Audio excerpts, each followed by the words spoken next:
Can you hold our bags while we take a family picture? My mother asked on the morning of my college graduation. 10 minutes later, the dean of the university stepped onto the stage, adjusted his glasses, and changed my entire life with 6 words. Our valedictorian this year is Claire Bennett. I'm 22 years old, and for most of my life, I felt invisible inside my own family. Not hated exactly.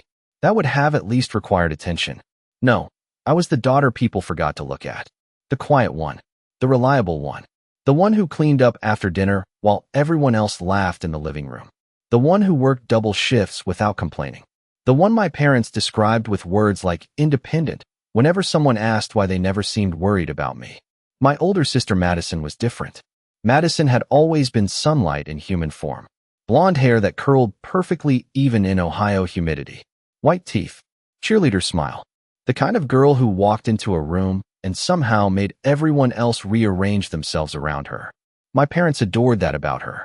My father used to call her our future success story when she was 14 years old. I still remember hearing him say it at the kitchen table while I rinsed spaghetti sauce off plates after dinner. He didn't even lower his voice. Maybe he assumed I already understood my place by then. Graduation morning arrived warm and bright. The kind of late May day that made the university campus look like something from a brochure. Families flooded the sidewalks carrying flowers, balloons, and phones held high for photos. Mothers cried into tissues while fathers fixed crooked graduation caps. Everywhere I looked, people seemed proud of each other. My family arrived 20 minutes late. Madison stepped out of my parents' SUV first, wearing a pale pink dress that probably cost more than my monthly grocery budget. Her engagement ring flashed in the sunlight before she even reached me. "Claire," she said distractedly while checking her reflection in her phone camera. "Do you think this lighting makes me look washed out?" "You look fine," I answered quietly. My mother barely hugged me. Before turning toward Madison. "Sweetheart, stand near the fountain. The light hits your hair beautifully over there." My father handed me the car keys without looking at me directly. "Can you move the SUV after we unload everything? Parking's a nightmare around here." I nodded because nodding was easier than explaining that I'd arrived on campus at 6 that morning after finishing a closing shift at the diner the night before. Easier than mentioning I'd slept 4 hours. Easier than admitting that my feet already hurt inside the cheap white heels I bought on clearance 3 months ago. We walked toward the ceremony lawn together, though not really together. Madison stayed in the center while my parents orbited around her, discussing engagement venues, wedding colors, and whether her fiancé's parents would help pay for the Napa Valley reception she wanted. I walked slightly behind them, carrying my graduation gown over one arm and my mother's oversized purse over the other. At one point, my father glanced at me and smiled faintly. "You doing okay, kiddo?" The question almost made me laugh. Not because it was cruel, because it was automatic. The kind of thing people ask when they don't actually want the answer. "I'm fine," I said. "Good," he replied immediately, already turning back toward Madison. "Did Ethan confirm the country club reservation for tonight?" We stopped near the administration building where families gathered for photos before the ceremony. Madison posed in the center while my mother adjusted imaginary wrinkles on her dress. My father crouched to get the perfect angle with his phone. "Claire," my mother called without looking at me. "Can you hold the bags while we take one with just Madison?" I took the bag silently. A second later, my father frowned toward me. "Actually, move a little farther left. You're blocking the fountain." I stepped aside obediently, balancing purses and garment bags against my shoulder while strangers walked around me smiling at their children. A little boy nearby handed his older sister flowers and said, "I'm proud of you." Something tightened painfully in my chest. Not jealousy exactly, just exhaustion. The kind that builds slowly over years until it settles permanently behind your ribs. I looked down at my phone to avoid crying. That was when I heard someone behind me say, "Miss Bennett?" I turned quickly. Dean Harold Whitaker stood near the entrance stairs in his dark academic robe, holding a folder against his chest. Beside him stood Professor Eleanor Hayes from the English department, her silver hair moving softly in the breeze. She smiled the moment our eyes met. "There you are," Dean Whitaker said warmly. "We've been looking for you everywhere." My parents stopped taking pictures. Madison lowered her sunglasses. "We'll need you backstage before the ceremony begins," the dean continued. "There are a few final preparations before your speech." My mother blinked in confusion. "Speech?" she repeated slowly. Dean Whitaker smiled politely. Yes, ma'am. Your daughter is this year's valedictorian. The entire world seemed to go quiet around us. Even the fountain behind me sounded distant suddenly. My father stared at me like he'd never seen me before in his life. Madison's smile disappeared inch by inch. And for the very first time, every single person in my family was finally looking directly at me. For a few seconds, nobody said anything. My mother's mouth remained slightly open while she looked between me and Dean Whitaker as though one of us had spoken the wrong name by mistake. Madison slowly removed her sunglasses, her perfectly manicured fingers tightening around the frame. Even my father, who usually had an immediate response to everything, stood frozen beside the fountain with his phone still raised halfway in the air. Dean Whitaker smiled warmly at me, completely unaware that he had just shattered 22 years of family hierarchy with a single sentence. Professor Hayes has been telling us remarkable things about you for years, he said. We are very proud to have you representing this graduating class. I felt heat crawl up my neck. Praise still made me uncomfortable because I was not used to hearing it out loud. Professor Hayes stepped closer and touched my elbow gently. Claire, sweetheart, they are waiting for you backstage in 15 minutes. Do you have your speech cards? Yes, I answered softly. My voice sounded smaller than I intended. Good. Do not disappear on me now, she said with a smile. Today belongs to you. That sentence stayed with me even after they walked away. Today belongs to you. I had never heard words like that before. Not from my parents. Not from teachers growing up. Certainly not from myself. My mother recovered first. Valedictorian, she repeated carefully, almost suspiciously. Since when? I looked down at the garment bag still hanging from my arm. They announced it privately last month. Last month? Madison asked sharply. Why would you not tell us? I almost laughed at the question. There were too many answers to choose from. Because nobody asked how school was going. Because every family dinner became a conversation about Madison's engagement, Madison's apartment, Madison's future. Because after a while, keeping my achievements private hurt less than watching them get ignored. Instead, I simply shrugged. I guess it never came up. My father lowered his phone slowly. Claire, valedictorian means number one in the class, right? The fact that he needed clarification should not have hurt as much as it did. Yes, I answered quietly. Out of nearly 8,000 students. I nodded once. Madison crossed her arms immediately. Well, grades are not everything, she said lightly, though her smile looked strained now. Some people are just naturally good at memorizing things. My mother gave a quick little laugh, eager to smooth over the tension. Of course, Madison has emotional intelligence. Claire has always been more academic. More academic. As if sleepless nights, double shifts, and years of exhaustion were simply personality traits. I stood there silently while my father studied me with a strange expression on his face. It was almost unsettling, watching someone realize they had underestimated you for years. Why did nobody tell us? He asked again, this time quieter. Before I could answer, my phone buzzed inside my gown pocket. A message from the diner manager appeared on the screen. Thank you again for covering the breakfast shift yesterday. Proud of you, kid.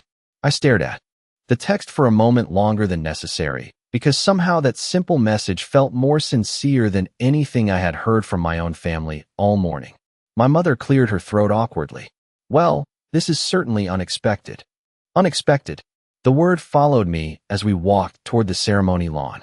My family suddenly stayed closer to me now, almost uncertain how far away they were supposed to stand. My father asked questions he had never bothered asking before. So what are your plans after graduation? Have you been applying to graduate schools? Do companies recruit valedictorians directly? I answered politely, though part of me felt disconnected from the conversation, like I was watching strangers attempt to assemble a version of me they should have known years ago. The truth was that none of this had happened suddenly. There was no magical transformation. I had been working toward this moment for years while everyone looked somewhere else. I thought about freshman year, when Madison's tuition payments arrived on time every semester while I spent nights comparing grocery prices down to the cent. My parents had emptied my college fund long before I graduated high school.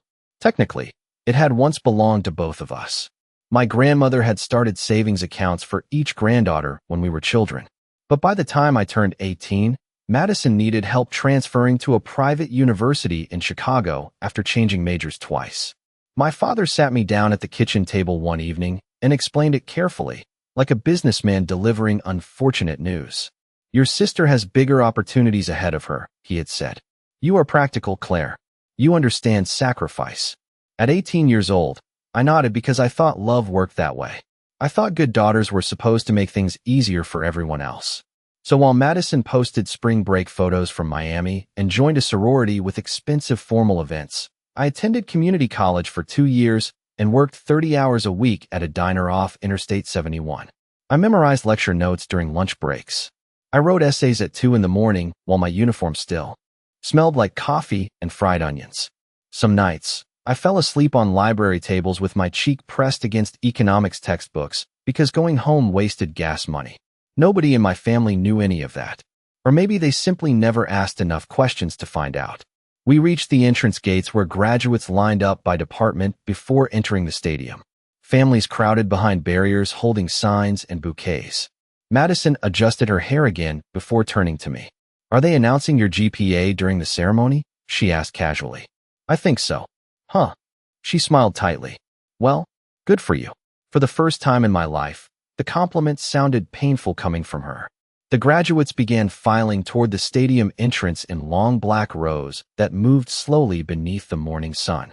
Tassels swayed in the breeze while families pressed against barricades trying to wave at their children one more time before the ceremony started. I should have felt proud walking there in my cap and gown. Instead, I mostly felt tired. Tired in the deep, permanent way that settles into a person after years of trying to earn love that was never meant to be conditional in the first place. My parents followed along the outer pathway beside the crowd barriers while Madison walked between them, still talking about wedding venues. Every few seconds, though, one of them glanced toward me differently now. Not warmly, not even guiltily, more like they were trying to solve a puzzle that suddenly no longer made sense. My father kept staring at the gold honor cords around my neck as though they had appeared by accident. Claire, he called once while I waited near the student line. What exactly does a valedictorian speech involve? About 7 minutes, I answered. I thank the faculty. Talk about perseverance. Things like that. He nodded slowly. Huh. That was all he said, but I could feel his discomfort from several feet away. My entire life, my accomplishments had existed quietly in the background because nobody in my family ever looked closely enough to notice them. Now suddenly they were trying to rewrite years of assumptions in real time. Madison handled it differently. She became brighter and louder with every passing minute, as though volume alone could reclaim the attention she felt slipping away. Dad, did you tell Aunt Cheryl about Napa? She asked dramatically. The vineyard package includes a private violinist during the reception dinner. That sounds beautiful, sweetheart, my mother replied immediately. Relief flickered across Madison's face the moment the focus returned to her. I watched the exchange silently because I understood something now that I had not fully admitted before. My family did not ignore me accidentally. They ignored me because I made it easy for them to do so. Madison demanded attention the way fire demands oxygen. I spent years shrinking myself so nobody would feel burdened by my needs. Somewhere along the way, that became our permanent family structure. A volunteer coordinator waved us toward the staging area near the football tunnel. I turned toward my family politely. I should go backstage now. My mother stepped forward awkwardly. Well, congratulations, honey. The word honey sounded unfamiliar coming from her, like she had borrowed it from another mother. Thank you, I said. My father opened his mouth slightly, hesitated, then finally asked, why did you never tell us how well you were doing? I looked at him for a moment before answering honestly. I tried freshman year. His forehead tightened. What do you mean? I remembered the exact night immediately. I had called home after receiving the highest grade in my economics department. I was 19 years old and so excited I could barely breathe. Madison had interrupted the phone call halfway through because she wanted everyone's opinion on a beach trip to Cancun. By the end of the conversation, nobody remembered why I called in the first place. After that, I stopped trying. It is okay, I said quietly instead. You were busy. My father's expression changed slightly then. Not anger. Something worse.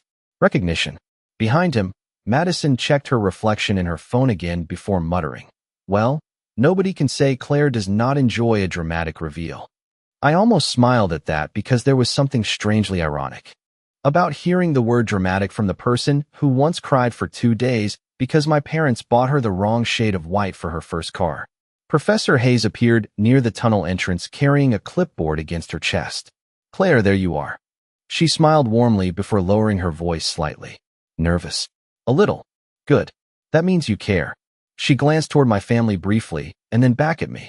The dean wants to review your introduction one more time before we begin. As we walked toward the backstage corridor, I could hear Madison laughing loudly behind me again, already pulling my parents back into conversations about wedding flowers and seating charts. The sound faded gradually as the stadium walls surrounded us. Inside the tunnel, everything became cooler and quieter. Rows of folding chairs lined the concrete hallway while university staff hurried around carrying clipboards and bottled water. Graduates whispered nervously to one another while checking their phones. Professor Hayes handed me a printed copy of my speech, even though I already memorized most of it weeks ago. You earned every second of today, she said softly. Do not let anyone make you feel smaller than this moment. I swallowed hard and nodded. Sometimes kindness hurts almost as much as cruelty when you are not used to receiving it. Dean Whitaker soon approached, holding the ceremony program in one hand. Claire, local press will be covering your speech afterward, he explained. Several faculty members also recommended you for the postgraduate fellowship announcement later this afternoon. I blinked at him. Fellowship. We will discuss details later, he said with a smile. One life-changing event at a time. Life-changing. The phrase echoed strangely inside my chest while I sat down backstage among hundreds of graduates adjusting caps and smoothing gowns.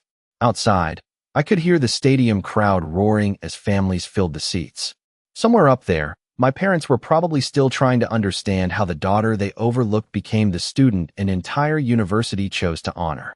The ceremony began with the slow procession of graduates walking onto the football field while orchestral music echoed through the stadium speakers. Thousands of folding chairs stretched across the grass in perfect rows beneath the bright Ohio sun. Families filled the bleachers holding flowers, handmade signs, and cameras pointed toward the field like they were trying to capture proof that all their sacrifices had meant something. I sat in the front section reserved for honors students, close enough to see the podium clearly. Every few minutes, another graduate beside me whispered nervously or adjusted their cap. Some smiled excitedly toward their families in the crowd. Others wiped tears from their eyes before the ceremony even officially started. I kept my hands folded tightly in my lap and stared straight ahead, because looking toward the bleachers felt too complicated now. Somewhere above me, my parents were sitting in seats they originally expected to spend celebrating Madison's engagement photos afterward. Instead, they had discovered there was an entire version of their younger daughter they had somehow missed. Dean Whitaker stepped to the podium first while applause rolled across the stadium in warm waves. The university banner moved softly in the breeze behind him. Today, he began proudly. We celebrate resilience, sacrifice, and achievement. That word sacrifice settled heavily in my chest. My entire life seemed built from quiet sacrifices nobody noticed. I thought about 18-year-old me standing in the kitchen while my father explained why Madison needed my college savings more than I did. He had spoken gently that night, almost kindly. You are stronger than your sister, Claire, he told me while stirring cream into his coffee. Madison needs support. You have always been self-sufficient. At the time, I convinced myself those words were a compliment. It took years to understand that sometimes families praise the child they plan to neglect because independence costs them less emotionally. The speeches continued while graduates fanned themselves with ceremony programs under the growing heat. My phone vibrated silently in my lap. A text from my diner coworker Melissa appeared on the screen. Watching the live stream. In the break room. We are all screaming for you already. I smiled before locking the screen again. Somehow the people who knew me for only a few years had become more emotionally present in my life than the people who raised me. My thoughts drifted backward again, this time to sophomore year during one of the worst winters I could remember. Lake-effect snowstorms hit Columbus almost every week that January. I used to leave campus before sunrise wearing 2 pairs of socks because my old Honda barely produced heat anymore. One morning, the engine died completely in the diner parking lot after my overnight shift. I remember sitting behind the steering wheel watching snow pile against the windshield while trying not to cry because I had an economics final in 3 hours and exactly $23 in my checking account. I almost called my parents that morning. I even dialed my mother's number before stopping myself. The night before, she had spent 40 minutes on the phone telling me about Madison's upcoming sorority formal and how expensive the hotel reservations were becoming. I could already imagine the silence that would follow if I admitted I could not afford basic car repairs. So instead, I walked nearly 4 miles through the snow to campus carrying my shoes in my backpack because I did not want to ruin them in the slush before the exam. I earned the highest score in the class that day. Nobody at home ever heard the story. Claire Bennett. Hearing my name suddenly pulled me back into the present. A faculty marshal stood beside my chair smiling politely. "You are up next for the academic recognition presentation." My stomach tightened instantly. Around me, several students clapped softly while I stood. The stadium crowd blurred together beyond the sunlight. I followed the marshal carefully toward the staircase leading up to the stage while the dean continued speaking into the microphone. Our valedictorian this year represents not only academic excellence, but extraordinary perseverance in the face of hardship. Hardship. The word made my throat tighten unexpectedly because nobody there knew how many nights I studied while hungry. Nobody knew there were semesters when I calculated grocery purchases down to the quarter because textbooks consumed every paycheck. Nobody knew I sometimes sat inside campus buildings after closing because driving home wasted gas I needed for work. The audience applauded politely while I climbed the stairs toward the stage. As I reached the top platform, I finally looked toward the bleachers. My parents sat frozen among thousands of families. My mother held one hand against her chest now, mascara slightly smudged beneath her eyes. My father stared at me with an expression I could not fully identify. Not pride exactly. Pride requires participation. This looked closer to regret. Beside them, Madison sat unnaturally still with her arms crossed tightly over her pale pink dress. For once, nobody in the family was looking at her. Dean Whitaker stepped aside and leaned toward me quietly before handing me the folded speech cards. "Take your time out there," he said warmly. "You earned every second of this moment." My fingers trembled slightly as I accepted the cards. Then the announcer's voice echoed across the entire stadium. "Please welcome this year's valedictorian, Miss Claire Bennett." And suddenly 8,000 people rose to their feet applauding while my family watched the invisible daughter walk into the spotlight alone. The applause continued longer than I expected.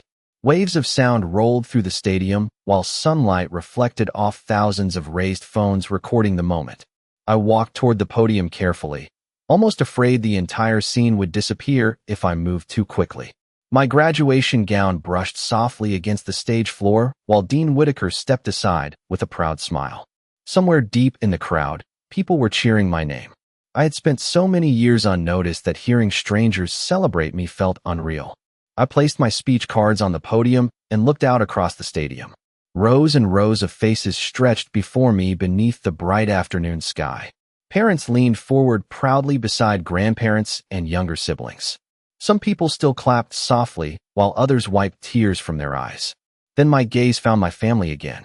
My mother looked overwhelmed now, both hands folded tightly in her lap, like she was trying to hold herself together. My father sat completely still, his expression hollow in a way I had never seen before. Madison had stopped checking her phone entirely.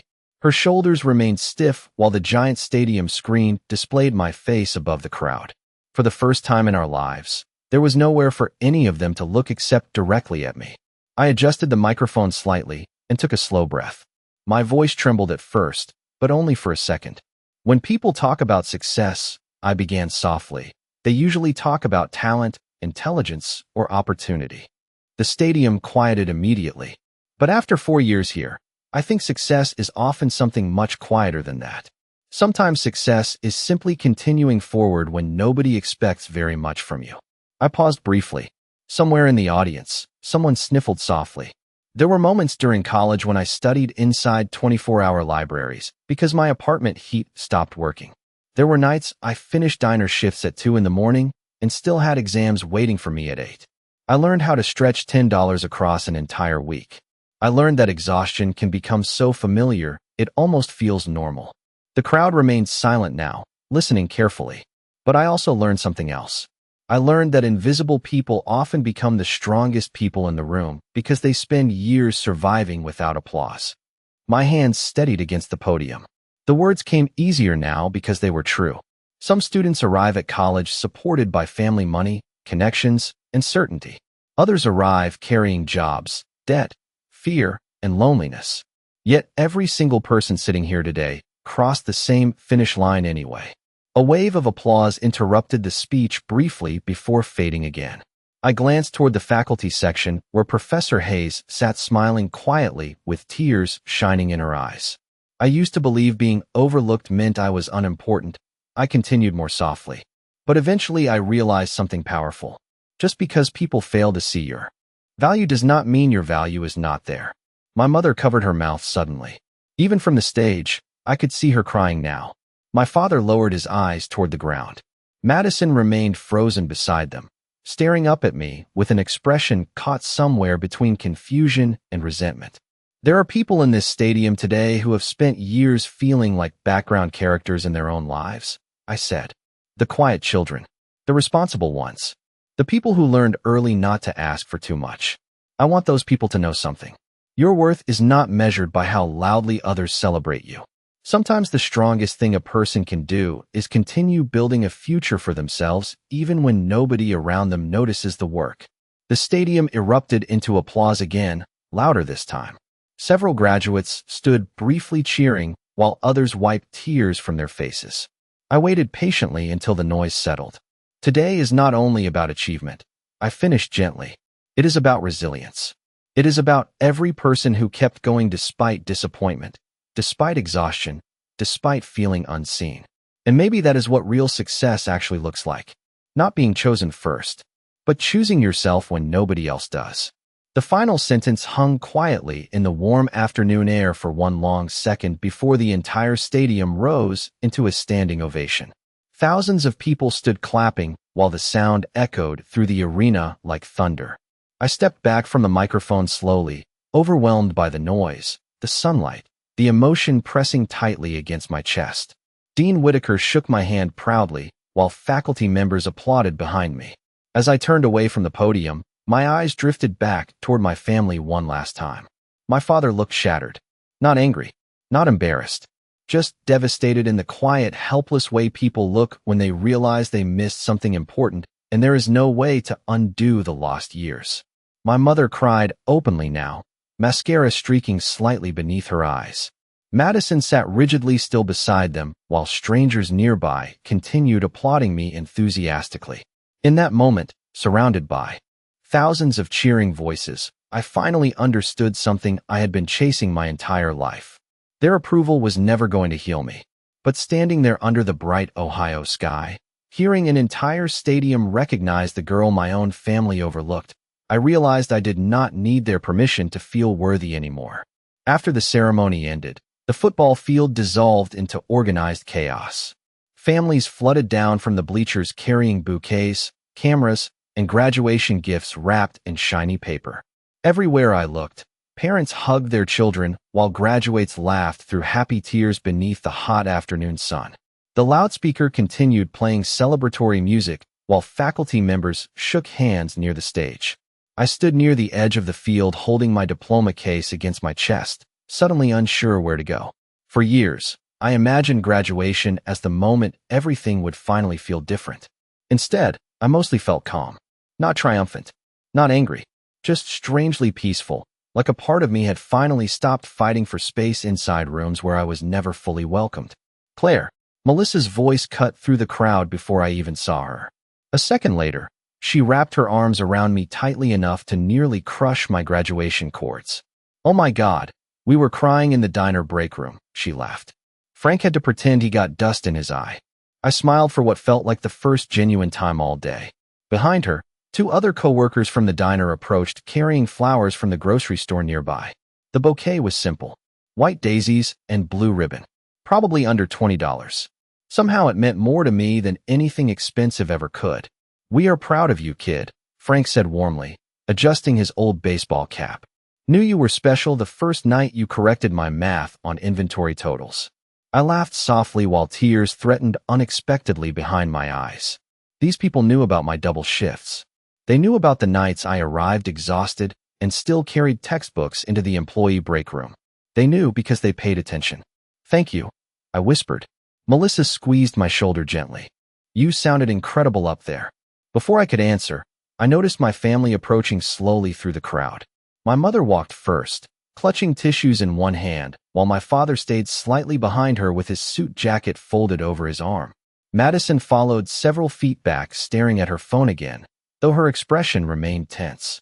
Melissa glanced between us quietly and stepped aside with the others. We will give you a minute, she said softly. My mother reached me first. For a second, she simply stared at me silently, like she still did not fully recognize the person standing in front of her. Then she touched my cheek carefully. Claire, she said shakily, why did you never tell us things were that hard for you? The question settled heavily between us. I could have answered honestly. I could have reminded her about the semesters I quietly skipped meals to afford textbooks, the nights my car barely made it home after work, the birthdays forgotten because Madison had another emergency or celebration consuming the family's attention. But standing there beneath the bright afternoon sky, surrounded by cheering graduates and proud families, I suddenly felt too tired to relive every disappointment out loud. I did not think anybody wanted to hear it, I answered gently instead. My mother's face crumpled slightly at that. My father stepped closer then, his voice quieter than usual. Your speech. He stopped briefly, swallowing hard. You were talking about us, were you? I looked at him for a long moment before answering. I was talking about what it feels like to grow up invisible. The honesty of that sentence seemed to hit him harder than anger would have. My father lowered his eyes immediately. He had always been a practical man. Structured. Controlled. The kind of person who solved problems with money or schedules or advice. But there are some mistakes practical people do not know how to repair once they finally recognize them. Madison finally spoke from behind us. You made us sound horrible in front of the entire university. Her voice carried the sharp edge of someone trying desperately to regain control of a situation slipping away from them. I turned toward her calmly. I never mentioned anyone by name. People can figure it out, Claire. Only if they recognize themselves in it. The silence afterward stretched painfully between us. Madison crossed her arms tighter, but said nothing else. For the first time in our lives, she looked uncertain around me. Not superior. Not admired. Just uncertain. My mother wiped her eyes again before forcing a small smile. Well, she whispered shakily, we are proud of you now. Now. That single word echoed loudly in my chest. Not when I worked overnight shifts while carrying full course loads. Not when I earned scholarship after scholarship to reduce student loans nobody helped me pay. Not during years of exhaustion and sacrifice and loneliness. Now, after the applause, after public recognition made my value impossible to ignore, something inside me settled quietly at that realization. Not bitterness. Clarity. Dean Whitaker approached before anyone spoke again. Claire, there you are, he said warmly. The fellowship committee would like a quick word before you leave campus. My father frowned slightly. Fellowship. The dean smiled proudly. Full postgraduate funding. Harvard Law expressed interest after reviewing her academic file earlier this semester. My mother gasped softly while Madison's expression completely froze. My father looked stunned all over again. Harvard, he repeated quietly. Dean Whitaker nodded. Your daughter has one of the strongest academic records we have seen in years. Then he placed a respectful hand against my shoulder. You should be very proud of yourself, Claire. Proud of yourself. Not proud because someone finally approved of me. Not proud because my family suddenly noticed me. Proud because despite everything, I carried myself here alone. As the dean walked away, my parents stared at me in complete silence while graduates celebrated all around us beneath the bright Ohio sky. And for the first time in my life, I realized I was no longer standing behind my family waiting to be included. I had already stepped into a future that did not require their permission. The fellowship meeting lasted nearly an hour inside the administration building overlooking the stadium. By the time I stepped back outside, most families had already begun leaving campus for lunch reservations and graduation parties. The afternoon sun hung lower now, casting long shadows across the brick walkways while scattered graduates posed for final photographs beside flower beds and university statues. I carried a thin folder against my chest containing fellowship details, housing information, and preliminary acceptance paperwork from Harvard Law. Every few minutes, I still glanced down at the folder just to make sure it was real. Full tuition. Housing stipend.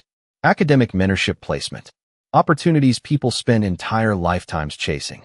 Opportunities one used to believe belonged to girls like Madison.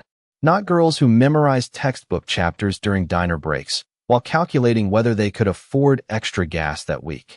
My family waited near the front entrance beneath a row of maple trees. They looked strangely out of place now, almost like visitors standing outside someone else's life. My father paced slowly near the curb, while my mother sat on a concrete bench dabbing tissues beneath her eyes. Madison leaned against a light pole, scrolling through her phone with tense movements. The second they noticed me approaching, all three straightened immediately. "How did it go?" my mother asked quickly. "Good," I answered simply. "They offered full funding." My father let out a low breath under his breath, while my mother pressed one hand against her chest again. "Harvard," she whispered softly, like she still could not process the word. Madison finally looked up from her phone. "So you are really leaving Ohio?" "In August." "Wow." She forced a thin smile. "Guess you finally get your big moment." The sentence carried the same familiar bitterness she used whenever attention shifted away from her for too long. Usually, comments like that made me retreat automatically. Today, I only felt distant sadness. "This is not about stealing anyone's moment, Madison," I said quietly. She laughed once under her breath. "Easy for you to say after the entire stadium gave you a standing ovation." My father turned sharply toward her. "That is enough." The tension surprised all of us. My father almost never corrected Madison openly. Her expression changed immediately from irritation to disbelief. "Excuse me." I said. "Enough," he repeated more firmly. Silence settled heavily between us. My mother looked nervous now, like she could feel old family patterns shifting beneath her feet in ways she did not understand how to stop. Madison crossed her arms tightly. "I cannot believe everyone is acting like I did something wrong." My father stared at her for a long moment before answering quietly. "Nobody said you did something wrong. You do not have to." She looked toward me sharply then. "Claire has clearly been keeping score for years." I met her eyes calmly. "No, I just stopped pretending things were fair." The honesty of that sentence landed hard. Madison's face flushed slightly before she looked away again. For years, I swallowed every disappointment because admitting favoritism out loud felt cruel somehow. But silence does not erase unequal treatment. It only protects the people benefiting from it. My mother stood slowly from the bench and approached me carefully. "Claire," she said softly, "would you come to dinner with us tonight? We already reserved a table downtown after the ceremony." I almost smiled at the irony. My family had originally planned tonight around Madison's engagement celebration. Somewhere between my speech and the Harvard Fellowship, the entire evening quietly transformed into something else. "I cannot tonight," I answered gently. "I promised the diner staff I would celebrate with them." My mother blinked in surprise. "The diner?" "They threw together a graduation party after their shift." I glanced down briefly at the flowers still tucked beneath my arm. "They have supported me for years." My father lowered his eyes at that. Not dramatically, just enough for me to notice the shame settling quietly across his face. He understood what I meant without me saying it directly. The people who noticed my exhaustion were not my family. The people who remembered my exams, encouraged me during finals week, and celebrated my achievements worked beside me serving coffee and pancakes off Interstate 71. Madison shook her head slowly. "Unbelievable." "Madison," my mother warned softly. "What?" she snapped.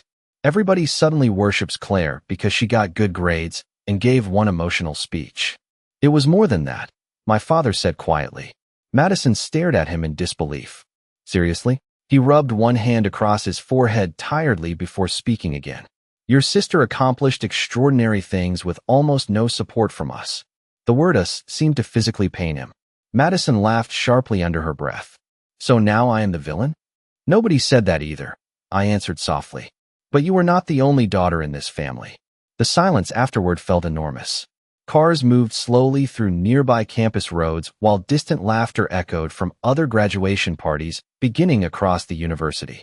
Somewhere nearby, church bells rang softly through the warm afternoon air. My mother suddenly reached for my hand.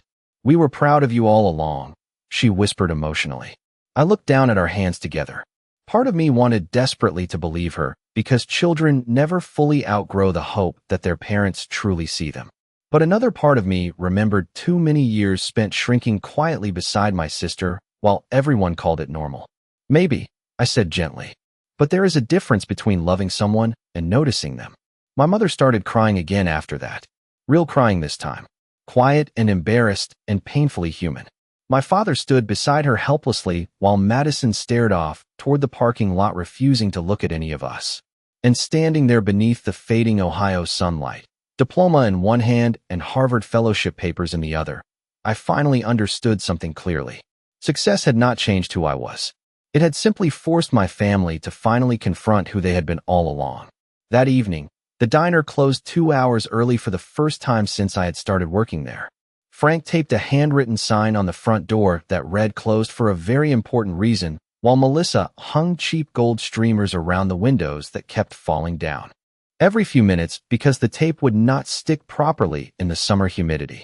The entire place smelled like coffee, syrup, and grilled onions as usual, but somehow it felt warmer than it ever had before. By 7 o'clock, nearly everyone from the diner had squeezed into the small dining area, wearing paper graduation hats Melissa bought from a party store near campus. Somebody connected a phone to the jukebox, so soft country music played quietly between conversations and laughter. There were grocery store cupcakes arranged around a plastic tray beside a handmade banner that read "Congrats, Claire" in crooked blue marker. Nothing about the party looked elegant or expensive. It was perfect anyway. I stood near the counter smiling while Frank attempted to open a bottle of sparkling cider with dramatic seriousness. "Stand back," he warned loudly. "I have seen these things take out ceiling lights before." Everyone laughed while Melissa rolled her eyes beside him. "You are literally 70 years old and afraid of apple cider." "Experience creates wisdom," he replied proudly. Watching them joke with each other made something ache softly inside my chest, because this was what support actually looked like. Not grand speeches. Not sudden attention after public success. Just people remembering your important days and wanting to celebrate them with you. My phone vibrated several times in my apron pocket throughout the evening. Messages from extended family members I had barely spoken to in years filled the screen one after another. "Your speech was beautiful. Your parents must be so proud. We had no idea you were valedictorian. Congratulations on Harvard." Funny how visibility works. The same relatives who forgot my birthday most years suddenly remembered my existence after seeing me on live streams and social media clips. I answered politely but briefly. Across the room, Melissa narrowed her eyes playfully. "You have that expression again." "What expression?" "The one where you disappear into your own thoughts." I smiled faintly. "Just tired, I think." "No," she said gently. "You look sad." I glanced around the diner quietly. Frank arguing with a dishwasher about baseball. Scores. 2 waitresses hanging streamers upside down by accident. Someone burning mozzarella sticks in the kitchen while everybody laughed about it. "I think I just realized something today," I admitted softly. "What?" I hesitated before answering. I spent most of my life believing if I worked hard enough, eventually my family would notice me naturally. Melissa leaned against the counter beside me, listening carefully. "And now?" I looked down at the untouched cupcake in my hands. "Now I think people usually see exactly what they want to see." She stayed quiet for a moment before nodding slowly. "That does not mean you were hard to love, Claire." The simplicity of that sentence nearly broke me. I swallowed hard and looked away quickly before tears formed again. A little after 8 o'clock, the diner door opened unexpectedly.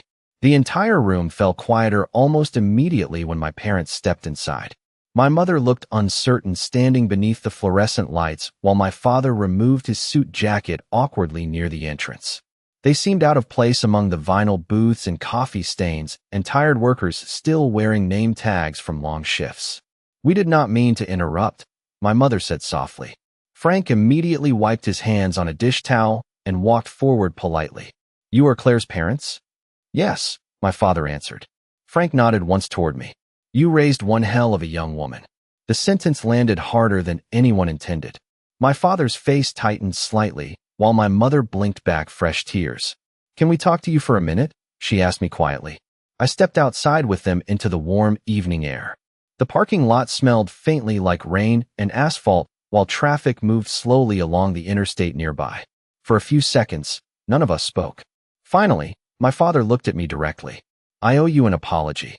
The words sounded difficult for him to say, like they physically resisted leaving his mouth.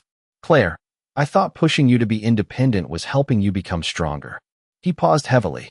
"But somewhere along the way, I stopped noticing how much we were giving your sister while expecting you to survive on whatever remained." I stayed silent because there was nothing left to argue about anymore. My mother stepped closer next. "We thought you did not need as much reassurance because you never complained." I almost smiled sadly at that. Children are not supposed to beg their parents to notice them. My mother started crying quietly again. "I know that now." Behind us, laughter drifted through the diner windows while country music played softly in the background. Inside, people who barely shared my bloodline celebrated me more sincerely than my own family ever had. My father rubbed one hand across his face tiredly. "I cannot change the past," he admitted quietly, "but I would like the chance to do better." For years, I imagined this conversation happening differently. I imagined anger, vindication, some dramatic confrontation where everybody finally understood how deeply I had been hurt. Instead, standing there beneath flickering parking lot lights with graduation flowers wilting slightly in the summer heat, I mostly felt grief. Grief for the girl I used to be. The girl who thought love had to be earned through silence and sacrifice. "I do not hate either of you," I said softly, "but I cannot pretend those years did not shape me." My father nodded slowly. "That is fair." My mother reached for my hand carefully. "Will you still call us after you move to Boston?" The question sounded so small and fragile that my chest tightened unexpectedly. I looked back through the diner windows where Melissa waved dramatically while Frank nearly dropped another tray of drinks. Then I looked at my parents standing beside me under the dim parking lot lights, finally understanding the weight of what they almost lost. "Maybe," I answered honestly. "But things have to be different now." 3 months later, Boston smelled like rain, old brick, and roasted coffee beans from the tiny cafe beneath my apartment building. Autumn had already started settling over the city by the time my first semester at Harvard Law officially began. Red and gold leaves lined the sidewalks outside campus, while students hurried between buildings carrying casebooks against their chests. Every morning, I walked through Harvard Yard feeling slightly disoriented by the fact that I belonged there. Even after the fellowship paperwork, the acceptance letters, and the orientation meetings, part of me still expected someone to stop me and explain there had been a mistake. But no mistake ever came. Instead, professors knew my name before attendance sheets. Recruiters invited me to networking events. Students asked for copies of my notes after lectures. For the first time in my life, I existed in spaces where hard work was not invisible. My apartment was small, 400 square feet, with uneven hardwood floors and radiators that hissed loudly at night. The kitchen barely fit 2 people standing side by side, but every inch of it belonged to me. There were no comparisons waiting inside those walls. No reminders that someone else deserved more. Just silence, peace, and the strange, unfamiliar comfort of finally building a life around my own future instead of surviving around someone else's priorities. I still worked part-time remotely for the diner handling scheduling and bookkeeping because Frank insisted I was too smart to lose completely. Melissa called every Sunday evening without fail. Sometimes we talked about law school. Sometimes we talked about nothing important at all. Oddly enough, those conversations grounded me more than anything else. My parents called too. At first, the conversations felt painfully careful, like all of us were learning a new language together. My mother started asking real questions now. "Are you sleeping enough? Did you eat today? How are classes going?" Simple questions most parents ask naturally. Questions that somehow felt both comforting and heartbreaking because I realized how desperately younger versions of me would have treasured them. My father changed differently. Less emotional, more deliberate. He started sending articles about legal cases he thought I might enjoy reading. He mailed me a new winter coat after hearing Boston temperatures drop below freezing in November. Inside the package, he included a short handwritten note. "You should never have had to struggle alone the way you did. I am sorry it took me so long to see you clearly." I cried quietly for nearly an hour after reading that sentence because genuine accountability sounds softer than people imagine. It does not erase old wounds, but it acknowledges they existed. Madison and I remained distant for a while, not openly hostile, just unfamiliar with each other outside our old family roles. Then one afternoon in late October, she called unexpectedly while I studied in the law library. "I think Ethan and I are postponing the wedding," she admitted quietly after several awkward minutes. I leaned back in my chair surprised. Are you okay? She laughed weakly. Honestly, I do not know. Silence stretched between us before she finally said something I never expected to hear from her. I think I spent my whole life trying to stay impressive because I was terrified people would stop loving me if I was not special. Her honesty caught me off guard. For the first time, I saw my sister not as the golden child who took everything, but as another daughter shaped by the same unhealthy system in different ways. Madison had been taught her value depended entirely on admiration. I had been taught mine depended on endurance. Neither lesson was love. You do not always have to perform for people, I told her softly. She was quiet for a long moment after that. Neither do you. After we hung up, I sat staring through the library windows while students crossed the courtyard below wrapped in scarves and heavy coats. For years, I thought healing would arrive as some dramatic moment. An apology, a public reckoning, a victory big enough to balance every old hurt. But real healing turned out to be quieter than that. It was learning to stop measuring my worth by who overlooked me. It was understanding that being invisible inside one family did not make me invisible everywhere else. In December, right before finals week, Professor Hayes emailed me a copy of the university magazine featuring this year's valedictorian speech. My photograph appeared across 2 full pages beneath the headline Resilience in the Face of Adversity. I stared at the article for a long time before finally setting my laptop aside. Then I walked across my apartment, toward the mirror near the front door. For years, I avoided mirrors whenever possible because I always felt like I was looking at someone unfinished, someone waiting to become worthy of attention. But standing there alone in my tiny Boston apartment with snow beginning to fall softly beyond the windows, I saw something different at last. Not the invisible daughter, not the overlooked sister, just myself, tired sometimes, scarred in quiet ways, but strong, capable, enough. My phone buzzed beside me then. A text from my mother appeared across the screen. Your father keeps bragging about you to strangers at the grocery store again. I smiled before typing back. Let him. A second later, another message arrived from Frank. Do not become one of those fancy lawyers who forgets normal people. I laughed softly to myself while snow continued drifting across the Boston streets outside. Somewhere between the exhaustion, the loneliness, the applause, and the heartbreak, I had finally stopped waiting for permission to take up space in my own life. And that changed everything.